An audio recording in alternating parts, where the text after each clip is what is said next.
But okay, BG, we'll keep it going then, and we'll go to the pound for pound queen here, Valentina Shevchenko, putting up a flyweight title here against French challenger Manon Fiorot. The champion is 24-4-1. She has 8 wins by KO, 7 by sub. Last time she beat Alexa Grasso.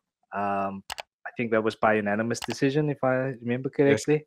yes, And she's, of course, coming up against Manon Fiorot. Fierce contender here. She's yeah. 12-1-0, 7 wins by KO, seven first round finishes, 7 fight win streak.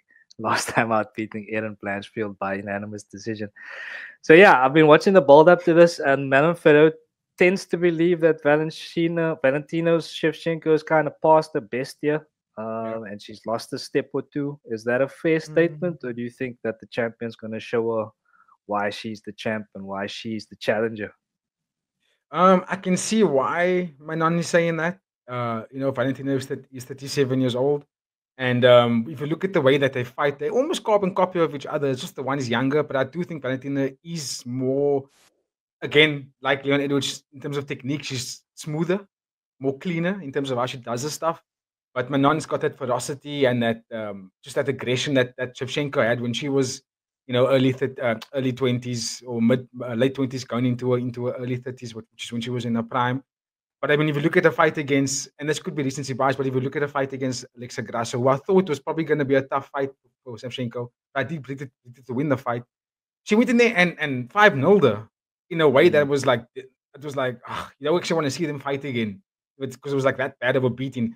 And if you think about Valentina Shevchenko, in my opinion, she has to go down as the second greatest women's athlete in UFC next to Amanda Nunes, because the only two losses bar Alexa Grasso was against Amanda Nunes. She was the only one that took Valentina to school, right? So other than that, everyone else fell to Valentina's mercy. So Manon Fiorot has got that style, man. She can make it such an ugly stand up fight that is going to force Valentina to wrestle. At which point I think Valentina is actually going to beat her there. Granted that Manon Fiorot's grappling defense is actually really good, and if you look at her last two fights when she fought against Blanchfield, and there was not what was the one before that, Manon Fiorot was introducing takedowns. She was actually trying to show that she's developing and not just coming from a Thai boxer. She's also moving into very good MMA grappling. But I do think that Valentina has got that experience when it comes to that ground game.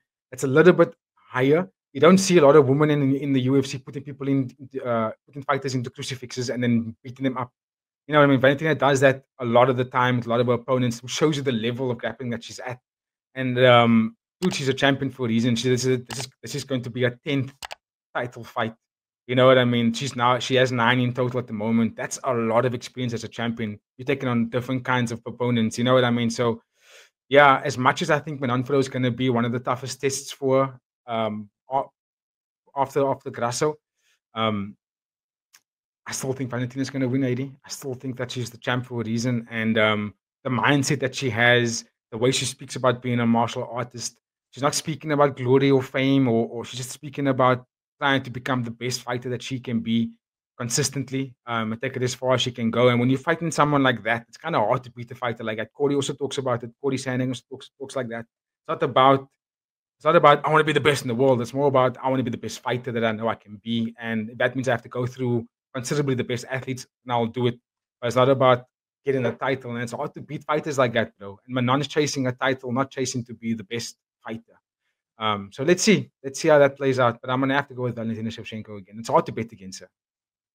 Yeah, agreed there, BJ. And just to your point about the grappling, we did see Valentina really put on a grappling masterclass against Alexa Grasso. Like you said, she 5-0 her, was Yeah, absolute schooling. And that was a big reason was because of the grappling that she displayed on the night. And then also just that point about not because if you're not worried about your opponent, it does kind of alleviate the anxiety when you're just kind of focused on what can I do. If yeah, basically if I'm at my best on the night, this person is not going to beat me. You know what I mean? yeah. And Literally. again, when you're coming up against someone with that mindset, it is very difficult to sway you.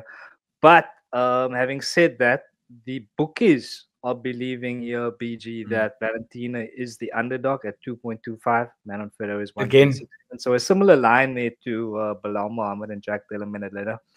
What do you make of that, bro? Why do you think? Is it just because of the age, because of the veracity of the challenger here? Mm. Where do you think the bookie's line is coming from here? I think it's purely based on, I think, the two things you just mentioned. It's the age, but I just realized that Manon Fiorot is 35. I thought she was a lot younger. I thought she was like 31, 32, but she's 35. She's There's a 2 year 35. difference. 35, yeah. So there's a 2 year What? difference between the two of them, right? But Manon Fiorot does fight a little bit more youthful. She does fight a little bit more youthful, purely based. If you look at the tape since she's been in the UFC, right? She's lost the first fight and then she's gone on a tear since that.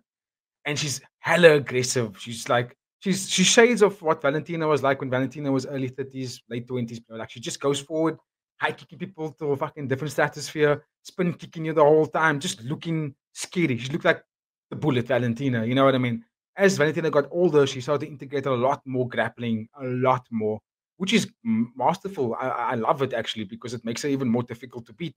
But Manon Fiorot is the kind of person, she's taller, she's got the reach, and she strikes like Valentina, aggressive, pushes forward, and she's willing to take that punches to get in there and really put it on you. And I think that's probably why the bookies are thinking that Manon Fiorot is gonna kind of force Valentina to fight the way Valentina fought Grasso in Valentina's first fight. You know what I mean? Valentina was very reactive.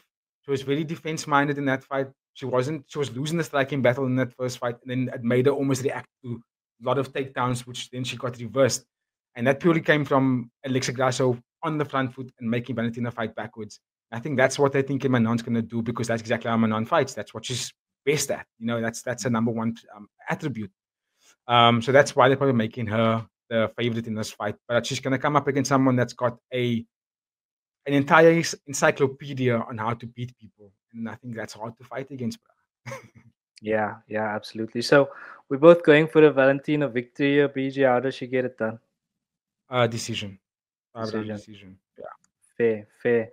All right, ladies and gentlemen, that is your co-main event. And if you, of course, have any thoughts on that one, let us know in the comment section. Please like and subscribe to Fight in the